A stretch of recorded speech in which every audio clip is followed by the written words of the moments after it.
민수기라는 그 타이틀답게 계속해서 사람을 세는 그런 이야기가 나옵니다. 오늘은 레위인과 관련해서 그들이 성막에서 하는 일, 레위인들이 각 자손별로 하나님께 맡은 일을 하는 일을 우리가 함께 나누기 원하는데요.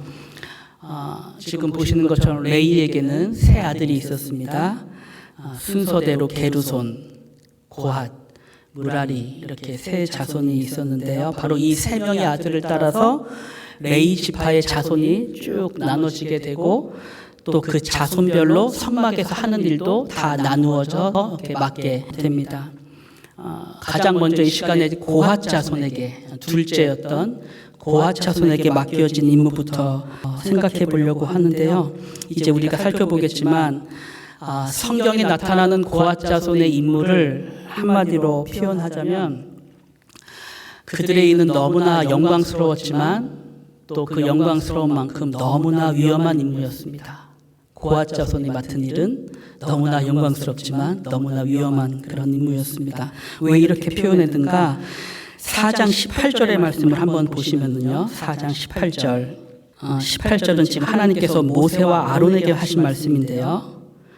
너희는 고핫 족속의 지파를 레위인 중에서 끊어지게 하지 말지니 그들이 지성물에 접근할 때에 그들의 생명을 보존하고 죽지 않게 하기 위하여 이같이 하라. 여기까지만 일단 보겠습니다. 지금 말씀하시는 게 뭐냐 하면은 고핫 자손에게 주어진 일이 얼마나 위험한 일인지 그들이 자칫 이 일을 잘못 감당하면 죽게 되고 그러다 보면 자칫 레위인 중에서 레위 족속 중에서 고핫 지파가 고핫 족속이 끊어질 수가 있으니 그런 일이 생기지 않도록 모세와 아론이 지금 잘 감독하라 그렇게 말하는 것입니다.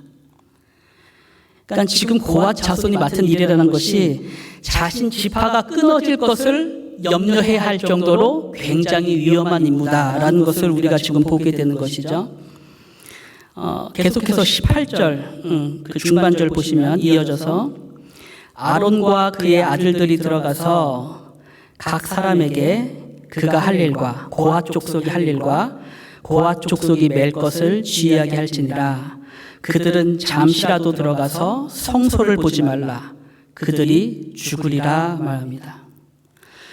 고핫 족속이 하는 일은 성소에 들어가서 하는 일입니다. 고핫 족속이 하는 일은. 그런데 지금 성소에 들어가야 될 고핫 자손들에게 성소를 보면 죽을 것이다. 그렇게 이야기를 하고 있습니다. 여기 특별히 잠시라도라는 말이 있죠. 잠시라도 들어가서라고 했을 때 이 잠시라는 말이 욥기에서는 침 삼킬 동안이라도라는 말로 그렇게 표현이 된 말입니다. 침 삼킬 동안. 욥기에 그런 말이 있죠. 하나님께서 나를 침 삼킬 동안도 가만 놔두시지 않는다. 원망하면서 욥이 말한 그 내용이 있는데, 그러니까 지금 침 삼킬 만큼이나 그 짧은 순간일지라도 고핫 자손이 성소에서 잘못 행하게 되면 죽임을 당한다라고 말하는 것이죠. 그러니까 이게 얼마나 위험한 일입니까? 뭐 요즘에 극한 직업 말하지만 제가 봤을 땐 고핫 족속의 일이 가장 극한 직업이 아닐까 그렇게 생각이 됩니다. 15절 말씀도 보시면은요. 15절 말씀도 보시면 진영을 떠날 때에 이 말은 이제 이스라엘이 진을 쳤다가 출발하는 것을 말합니다. 아론과 그의 아들들이 성소와 성소의 모든 기구 덮는 일을 마치거든 고핫 자손이 와서 맬 것이니라. 그러나 성물은 만지지 말라. 그들이 죽으리라. 회막 물건 중에서 이것들은 고핫 자손이 맬 것이다. 그렇게 이야기합니다. 제가 지금 이 내용을 잠깐 설명해 드리면 말씀처럼 지금 이스라엘 백성이 구름이 떠올라서 성막에 구름이 떠올라서 다시 출발할 때가 되면 제사장이 제일 먼저 성막에 들어와서 성소와 지성소에 있는 모든 물건들을 다 쌉니다. 2중, 3중으로 쌉니다. 이제 그 중에서 지성소에 있는 언약궤는 3중으로 쌌고요. 지성소에 있는 언약궤. 성소에 세 가지 물건이 있죠. 어떤 게 있었죠? 성소에 세 가지 물건. 금향단, 등대, 또 떡상. 이 세 가지는 2중으로 쌉니다. 2중으로. 지금 이 부분에 있어서도 제사장이 들어가면 제일 먼저 하는 일이 성소와 지성소 사이를 막고 있는 휘장, 그 휘장을 걷습니다. 그 휘장을 걷어서 그 걷은 휘장으로 언약궤를 쌓는 것입니다. 그것으로 언약궤를 한번 쌉니다. 그리고 나서 그 위를 다시 해달의 가죽으로 또 쌉니다. 그리고 나서는 그 위를 다시 순청색 보자기로 또 한 번 쌉니다. 그래서 언약궤를 3중으로 싸게 되는 거죠. 지금 그런 일들이 다 레위기 4장에 소개가 되고 있는데요. 지금 이 일은 누가 하는 거죠? 어떤 사람들이 하는 거죠? 이 싸는 일은 제사장이 하는 일이죠. 제사장이 하는 일입니다. 제사장이 들어와서 성물을 싸는 일을 먼저 다 해놓으면 그때 고핫 자손이 들어와가지고 그 싸놓은 것을 메고 나가는 것입니다. 고핫 자손은 성물을 운반하는 역할입니다. 제사장은 그것을 싸는 역할이고. 그럼 여러분 생각할 때 고핫 자손은 성막에 있는 등대나 촛대나 언약궤 같은 그런 성물을 고핫 자손은 볼 수가 있나요, 없나요? 없죠. 만약에 보는 일이 생기면 안 되는 거죠. 죽는 것입니다. 보지 않아야 됩니다. 또 볼 수 없게 해놔야 됩니다. 근데 만약에 제사장이 다 싸지도 않았는데 막 싸는 일을 하고 있는데 갑자기 고핫 자손이 들어와가지고 성물을 보게 되면 죽을 수도 있는 것이고, 또 쌌다고 할지라도 제대로 안 싸가지고 성물이 조금이라도 드러나게 됐을 때 그것을 고핫 자손이 보면 또 죽는 것입니다. 지금 그 내용이 아까 우리가 봤던 20절입니다. 그들은 잠시라도 들어가서 성소를 보지 말라. 그들이 죽으리라. 그 내용인데, 그래서 이 부분을 특별히 공동 번역에서는 어떻게 번역을 했냐면은, 거룩한 것이 눈에 스치기만 해도 그들은 죽을 터이니 그런 일이 없도록 하여라. 아론과 모세에게 하는 말입니다. 너희들이 제사장 가문이니 너희 제사장들이 그런 일이 없도록 잘 단속해라. 일을 잘 처리해라. 그래서 고핫 자손이 혹 그런 일로 인하여 죽음을 당하지 않도록 하여라 라고 지금 이야기를 하는 것입니다. 그러니까 말씀드린 것처럼 고핫 자손의 일이라는 것은 매우 중요하고, 중요한 만큼 영광스럽지만 또 그만큼 매우 위험한 그런 일을 고핫 자손이 맡았습니다. 관련해서 한 구절만 더 보시면 4절의 말씀에 고핫 자손이 회막 안의 지성물에 대하여 할 일은 이러하니라. 그러면서 이제 말씀이 시작되는데요. 여기서 특별히 고핫 자손이 맡은 물건을 지성물이라 그렇게 말했죠. 지성물에 대하여. 그러니까 지성물이라는 것은 원래 의미가 거룩한 것 중에서도 거룩한 것이라는 뜻입니다. 거룩한 것 중에서도 거룩한 것. 사실 성막에 관련된 모든 것들은 다 거룩한 것입니다. 성막의 모든 것들. 그래서 심지어 성막을 고정하기 위해서 박아놓은 못조차도 거룩한 것입니다. 근데 모든 것이 거룩한데 그 거룩한 것 중에서도 가장 거룩한 것으로 따로 구별한 물건을 지성물이라 하는데, 그 지성물을 맡은 자가 고핫 자손인 것이죠. 그 지성물을 고핫 자손이 옮기는 책무를 담당을 했던 것입니다. 그런 점에서 이제 고핫 자손은 그 누구보다 잘 교육을 받았어야 했고, 또 이 일을 하는 데 있어서 숙련돼야 했고, 또 무엇보다 이 일을 할 때 하나님을 경외하는 마음이 있어야 했습니다. 하나님을 경외하는 마음이 없으면 이 일에 있어서 조금이라도 실수를 하게 되는 것이죠. 왜 이런 말씀을 드리는가 하면, 우리가 성경에 보면 참 거룩하고 구별된 일을 불경건하게 행함으로 하나님의 심판을 받은 많은 사람들의 이야기가 성경에는 소개되어 있습니다. 대표적으로 우리가 지난주에도 잠깐 생각했지만 나답과 아비후의 이야기도 그렇고요. 나답과 아비후. 또 벳세메스 사건도 있었죠. 벳세메스 사건. 그건 어떤 사건입니까? 벳세메스는 언약궤가 블레셋에 빼앗긴 일이 있었죠. 7개월 동안 블레셋에 빼앗겼습니다. 그때 이제 그 빼앗겼던 언약궤를 옮겨와서 벳세메스로 옮겼는데, 벳세메스 사람들이 그 옮겨온 언약궤를 열고 들여다본 것입니다.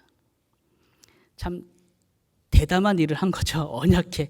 물론 그들의 눈에 참 신기해 보였겠지만 어쨌든 너무나 대담하게 하나님의 언약궤를 다가가서 뚜껑을 열어서 열어봤습니다. 이 뚜껑이라는 것은 속죄소를 말하는 거죠. 속죄소. 속죄소는 1년에 한 차례씩 대제사장이 염소의 피를 가지고 와서 그 위에 뿌렸던 것이고 그 속죄소 안에는 하나님의 율법을 상징하는 언약궤가 그 안에 있습니다. 지금 베스메스 사람들이 속죄소를 열고 언약궤를 본 것입니다. 이게 어떤 모습을 지금 우리에게 보여주는 것인가 하면 죄인된 인간이 그리스도 없이 율법을 대하게 된 모습과도 같습니다. 죄인된 사람이 그리스도 없이 율법을 대했습니다. 그러면 어떻게 되나요? 죄인인 우리가 그리스도를 통과하지 않은 채 율법을 보게 되면 죽게 되죠. 저주가 임하게 됩니다. 하나님의 율법이 그리스도를 거치지 않은 채 바로 우리에게 적용이 되면 모든 사람들은 다 그 앞에서 죽게 되어 있습니다. 속죄소는 그렇게 율법으로부터 우리가 받아야 될 모든 심판과 저주를 그리스도의 피로 덮여서 면하게 했음을 우리에게 알게 하는 은혜의 좌소입니다. 그래서 속죄소를 시은좌, 하나님의 은혜가 보이는 좌소, mercy seat라고 그렇게 이야기를 합니다. 베스메스 사람들이 그 속죄소를 열어서 본 것입니다. 율법을 봤습니다. 그래서 70명이 죽었다. 그렇게 기록하고 있습니다. 물론 그들이 죽은 것은 1차적으로는 절대로 만져서도 안 되고 봐서도 안 되는 그 언약궤를 만졌기 때문에 죽은 것이지만 그 모습을 통해서 우리가 또한 깨닫게 되는 것은 죄인인 사람이 그리스도의 보혈이 없이 율법을 만나게 됐을 때 그 결과가 어떻게 되는가라는 것을 또한 우리에게 알게 하시는 것입니다. 그래서 여기까지 우리가 고핫 자손의 일을 함께 생각해 봤는데 이제 나머지 레이의 두 자손들의 일을 잠깐 살펴보겠습니다. 아까 레이 사실은 순서대로 하면 게르손이 장남이기 때문에 게르손의 일이 먼저 나와야 되고 그 다음에 고핫 자손, 그 다음에 무라리 자손 이렇게 순서대로 나와야 하는데 말씀에서는 둘째 고핫 자손의 일이 먼저 나오고 그 다음 게르손, 그 다음 무라리 이런 순서대로 나오고 있습니다. 이것은 이제 고핫 자손에게 주어진 임무가 아까 말씀드린 것처럼 지성물이라는 가장 성막에서 가장 거룩한 것을 담당하는 자손이 됐기 때문에 가장 먼저 나왔다 우리가 생각할 수 있지만 그것이 맞다 해도 이제 인간적인 면에서 생각해 보면은 이런 점에 있어서는 불만이 될 수 있는 거죠. 특별히 게르손 자손에게는 이런 것들이 혹 불만이 될 수 있는 것인데요. 왜 순서대로 장자인 나에게 먼저 임무를 주지 않고 고핫 자손에게 먼저 임무를 줬는가? 인간적으로는 그렇게도 생각할 수 있는 거죠. 제가 지금 이런 말씀을 드리는 이유도 이스라엘의 광야 40년, 우리가 앞으로 이제 민수기를 통해서 보겠지만 이스라엘의 광야 40년 여정을 보면 정말 끊임없이 하나님께서 두신 어떤 질서와 권위에 대해서 도전하고 거기에 갈등을 일으키고 그런 일들이 끊임없이 일어나고 있었음을 우리가 말씀을 통해서 보게 됩니다. 우리가 나중에 한번 보겠지만 민수기 12장에 보면 그 모세의 형인 아론과 누나였던 미리암이 모세의 권위에 대적하는 일을 우리가 잘 알고 있죠. 12장 한번 찾아보겠습니다. 가까우니까 민수기 12장을 한번 보시면 거기 1절, 2절만 보겠는데요. 모세가 굿수 여자를 취하였더니 그 굿수 여자를 취하였으므로 미리암과 아론이 모세를 비방하니라. 그들이 이르되 여호와께서 모세와만 말씀하셨느냐? 우리와도 말씀하지 아니하셨느냐 하매 여호와께서 이 말을 들으셨더라 말합니다.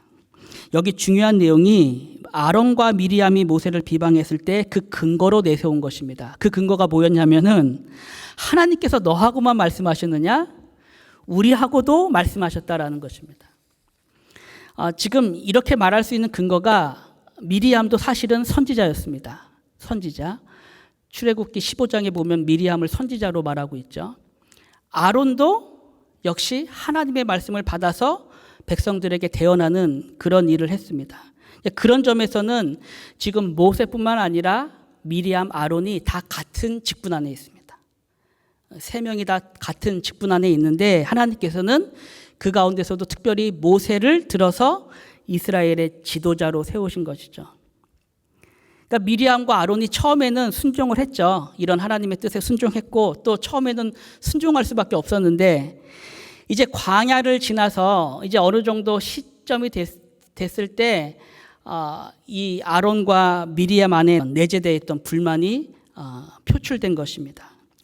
근데 하나님은 이것이 모세 너에게 한 말이 아니라 나에게 한 도전이다라는 것으로 지금 이 내용을 말씀하고 계신 것이죠. 그 내용이 여호와께서 이 말을 들으셨더라라는 말입니다. 이것은 내게 한 말로 하나님께서 받으신 거죠. 여호와께서 이 말을 들으셨더라. 우리가 한 가지 더 그 권위와 관련해서 민수기에 있는 또 다른 사건을 생각해 보면 고라의 반역 사건입니다. 이거는 민수기 16장에 있는데요. 이것도 바로 뒤니까 한번 찾아보겠습니다. 민수기 16장 보시면 레이의 증손 고핫의 손자 이스할의 아들 고라와 르우벤 자손 엘리압의 아들 다단과 아비람과 벨렛의 아들 온이 당을 짓고 이스라엘 자손 총회에서 택함을 받은 자 곧 회중 가운데서 이름 있는 지휘관 250명과 함께 일어나서 모세를 거스리니라 말합니다. 지금 말씀에서 주동자로 나타나고 있는 고라는 레이 지파인데 레이 지파 중에서도 고핫 자손이라 그렇게 말하고 있죠. 고핫 자손. 여러분 모세도 레이인이죠. 모세는 어느 지파 사람이었나요? 어느 자손 사람이었죠? 모세도 고핫 자손이었습니다. 모세도. 그러면 지금 모세와 고라는 먼 사이가 아닙니다. 사촌간입니다. 모세와 고라는 사촌간입니다. 앞서 민수기 12장에서는 형제간의 권위에 대한 다툼이 일어났죠. 형제간에. 지금 16장에 와서는 자신의 사촌이었던 고라를 중심으로 한 일단의 무리들과 갈등이 생긴 것입니다. 3절에서 그렇게 말하죠. 그들이 모여서 모세와 아론을 거슬려 그들에게 이르되 너희가 분수에 지나도다. 회중이 다 각각 거룩하고 여호와께서도 그들 중에 계시거늘 너희가 어찌하여 여호와의 총회 위에 스스로 높이느냐 말합니다. 기억나시죠? 앞서 12장에서 아론과 미리암이 모세에게 말할 때는 이렇게 말했죠. 여호와께서 너하고만 말씀하셨냐? 우리하고도 말씀하셨다. 그렇게 얘기했는데 지금 16장에 와서는 말할 때 회중이 모두 다 거룩하고 하나님께서도 그들 중에 계신데 어찌하여 너희만 총회 위에서 스스로 높이느냐 그렇게 얘기합니다. 그래서 여러분께서 지금 이 두 가지 내용을 보시면 12장에서 나타난 논지하고 16장에서 나타난 논지하고 사실상 다르지 않다는 것을 우리가 보게 됩니다. 결론적으로 말하는 것은 왜 다 똑같은데 우리가 다 똑같은데 너희만 구별되어서 중요한 일을 하고 항상 우리는 너희의 뒤를 따라가는 그런 역할을 해야 하느냐라고 말하는 것입니다. 그래서 하는 말이 너희가 분수에 지나도다 그렇게 말하죠. 너희가 분수에 지나친다. 고라와 반역을 일으킨 사람들이 그렇게 이야기를 했습니다. 지금 이러한 두 사건이 앞으로 민수기 안에서 우리가 보게 될 사건입니다. 민수기 안에서 권위에 대한 하나님께서 두신 직분에 대한 반감, 불만의 모습을 우리가 보게 되는 것인데요. 바로 그런 점에서 오늘 우리가 민수기 4장에 있는 이 내용들도 어떤 점에서는 이와 비슷한 위험성을 가지고 있다라고 생각을 할 수가 있는 것입니다. 왜냐하면 지금 같은 레이 자손임에도 불구하고 그 순서에 있어서나 직책에 있어서 서로 차등이 있어 보이는 또 어떤 점에서 우열이 있어 보이는 그러한 일들을 하나님께서 맡기셨기 때문에 그렇습니다. 그게 어떤 점에서 그러한지 게르손 자손의 일을 잠깐 생각해 보겠습니다. 게르손 자손. 아까 고핫 자손이 맡은 일은 지성물이라고 그랬죠. 고핫 자손은 지성물. 그럼 게르손 자손, 첫째였던 게르손 자손에게는 어떤 일이 맡겨졌는가? 성막 안과 밖에 있는 모든 휘장들 그리고 성막을 덮는 덮개를 맡아서 처리하는 일을 게르손 자손이 맡아서 했습니다. 네, 이게 뭐 적당한 그림이 없어서 이거를 했습니다. 성막 밖에 처 있는 이런 휘장들 그리고 이제 성소를 덮고 있는 덮개들 있죠. 덮개들. 그런 것들을 이제 구름이 떠오르면 이런 것들을 다 걷어서 운반하는 역할을 게르손 자손이 한 거죠. 그럼 이제 무라리 자손이 남았죠. 무라리 자손. 무라리 자손은 무슨 일을 했는가? 무라리 자손에게는 적게는 이렇게 성막을 이제 연결해서 아까 말했던 것처럼 줄로 해가지고 땅에 박아놓는 못을 뽑아가지고 그것을 관리하는 것을 포함해서 넓게는 성막의 모든 기둥들, 성막에 있는 기둥들과 널판들을 이제 관리하는, 걷어서 운반하는 역할을 바로 무라리 자손이 맡아서 했습니다. 이런 거죠. 이런 널판들은 다 조각목인데 금을 입힌 거죠. 조각목에 금을 입힌 이런 널판들, 또 기둥들을 해체해가지고 운반하는 역할. 그러면 이제 노동으로 생각했을 때는 무라리 자손이 제일 힘들겠죠. 노동으로 생각했을 때는 구름이 떠올랐을 때 어떻게 보면 가장 힘든 역할을 했던 사람은 무라리 자손이었습니다. 그래서 뭐 이렇게 보시면 고앗 자손은 지성물을 했잖아요. 게르손 자손은 이제 위에 있는 덮개를 치웠다고 한다면 무라리는 가장 무거운 것들, 뭐 기둥, 널판 이런 것들을 나르는 일을 했던 것이죠. 근데 지금 이런 일들이 이제 하나님께서 정해 주신 거니까 모세를 통해서 이렇게 하라라고 말씀해 주신 거니까 처음에는 당연히 받아들이면서 일을 하게 되지만 계속 그 일을 하게 되면 구름이 떠오를 때마다 자기 자손에게 맡겨진 일을 할 때가 되면 자꾸 다른 사람들의 일이 보일 수가 있는 것이죠. 무라리 자손은 고앗 자손의 일이 보일 수가 있고 게르손 자손은 또 무라리 자손의 일이 보일 수 있고 서로가 서로가 하는 일을 볼 수가 있는 것입니다. 그랬을 때 가질 수 있는 마음은 이제 왜 우리는 같은 레인인데 이렇게 다른 일을 하는가? 왜 고앗 자손은 지성물을 옮기고 우리는 왜 못을 뽑아야 하는가? 왜 기둥을 날라야 하는가? 라는 마음을 가질 수가 있는 것이죠. 제가 이런 말씀을 드리는 이유는 이러한 모습이 저와 여러분들의 신앙생활 가운데서도 언제든지 보일 수 있는 그러한 모습이기 때문에 그렇습니다. 우리가 이 땅에 부름을 받은 것은 똑같습니다. 모두가 성도로 부름을 받았고 하나님의 자녀로 부름을 받았습니다. 하지만 그 모습이 이 땅에서 나타날 때는 너무나 다르게 보이는 것입니다. 같은 성도고 같은 자녀인데 이 땅에 살 때의 우리의 모습은 서로가 서로를 볼 때에 너무나 다르게 느껴지는 것이죠. 하나님의 자녀에게 초라한 인생은 있을 수가 없죠. 하나님의 자녀에게 초라한 인생, 그것은 하나님의 자녀이기 때문에 그렇습니다. 우리가 다 압니다. 하나님의 자녀에게 어찌 초라한 인생이 있을 수 있겠는가.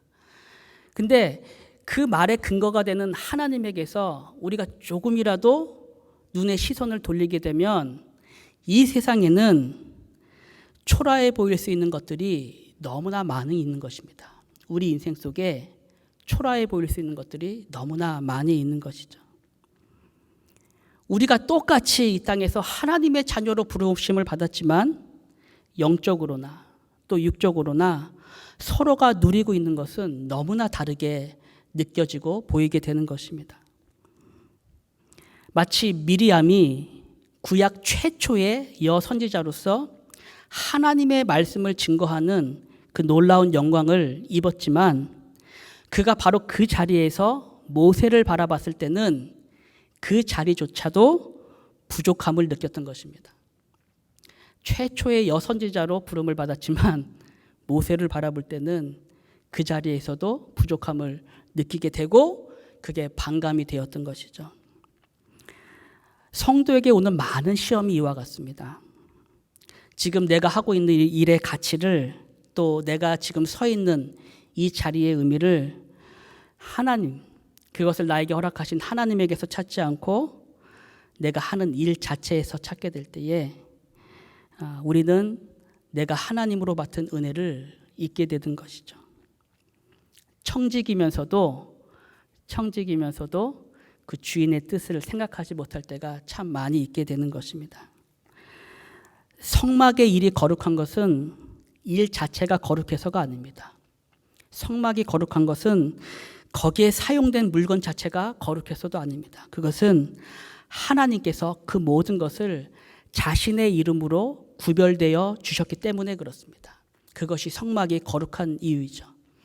하나님께서 못으로부터, 기둥으로부터 언약궤 그 모든 것을 자신의 뜻과 자신의 이름 안에서 구별되어 주셨기 때문에 그 모든 것들이 다 거룩한 것이 된 것이죠.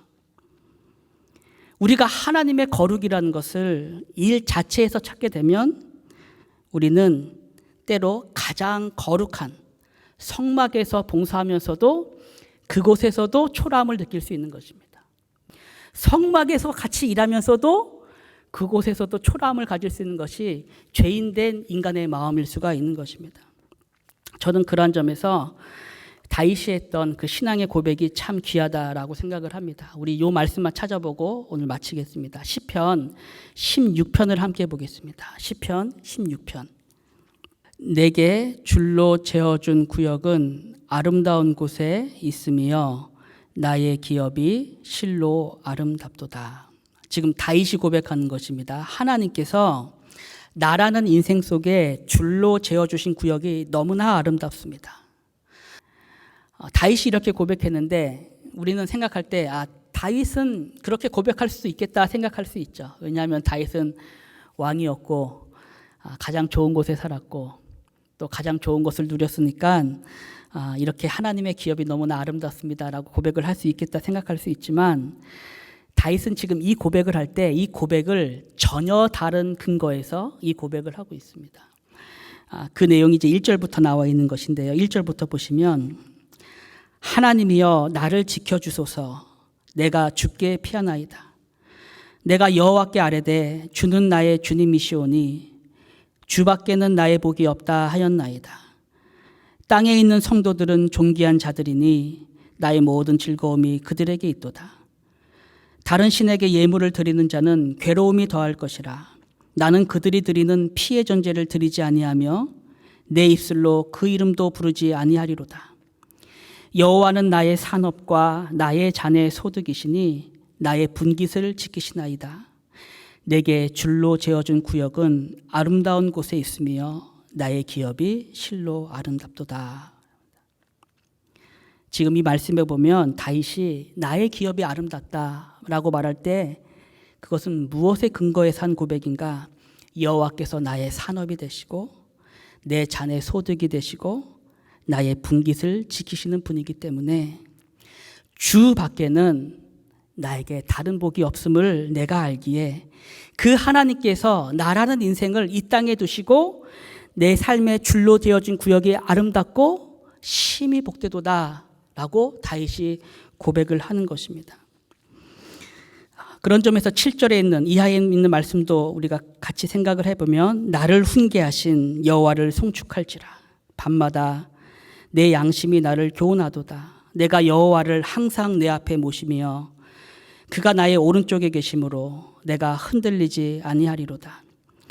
이러므로 나의 마음이 기쁘고 나의 영도 즐거워하며 내 육체도 안전히 살리니 이는 주께서 내 영혼을 수월에 버리지 아니하시며 주의 거룩한 자를 멸망시키지 않으실 것임이니이다. 주께서 생명의 길을 내게 보이시리니 주의 앞에는 충만한 기쁨이 있고 주의 오른쪽에는 영원한 즐거움이 있나이다. 아멘. 저와 여러분들이 이 땅에서 신앙의 삶을 살고 또 교회를 섬기면서 봉사하는 모든 날 동안 항상 저와 여러분 앞에는 고앗 자손의 일이 있고 게르손 자손의 있고 무라리 자손의 일이 항상 나누어져 있을 것입니다. 그런 일은 항상 우리 앞에 있을 것입니다. 마치 동일한 품꾼에게 하나님께서 각각 다른 달란트를 놔둬주신 것처럼 그렇게 우리 앞에는 항상 다른 일이, 다른 삶의 모습이 항상 우리 앞에 있을 것입니다. 그때 성도가 바라봐야 할 것은 바로 이 일 가운데 나를 부르신 하나님. 내가 가진 것이 아니라 바로 이 일 가운데 나를 부르신 하나님. 나를 가장 잘 아시는 하나님께서 나를 이 땅에 두시고 나의 기업을 줄로 재어주셔서 내가 거하고 행하는 모든 일 속에서 하나님의 은혜와 자비와 사랑을 알게 하시는 그 사랑을 우리의 삶의 평생을 통해서 깨달아 알게 하시는 것입니다. 그것이 광야 교회를 살아가는 성도들의 삶의 모습인 것이죠.